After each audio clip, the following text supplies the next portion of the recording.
one of the mission that I have is to break this poverty mentality na nangyayari po ngayon sa Philippines. Yan ang one of the biggest thing that in my heart, it's like I'm passionate about.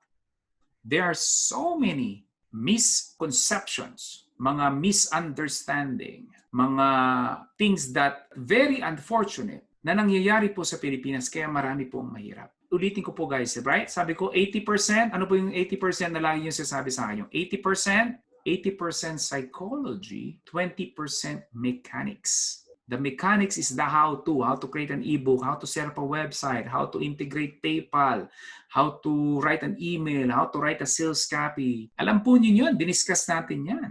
Yung how to. I show you every how to. But if there's a problem in your head, that is the thing. Ano yung mga problem in your head? Common thing. Man, online business, I am not techie. Excuse me, wala pong pinanganak na techie. Wala pong paglabas ng pagkapanganak sa kanya ng magulang niya, nagko-computer na agad. I'm too old. I'm too young. It's in here. That is the thing. So same thing with money.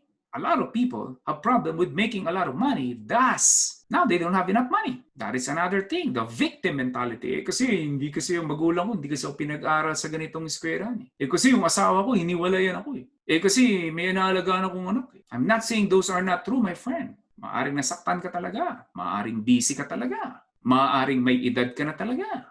I'm not saying those are not true.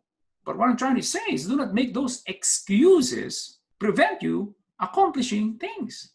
Wait, before you go, do not forget to click that red subscribe button below. Appreciate it. Thank you for watching.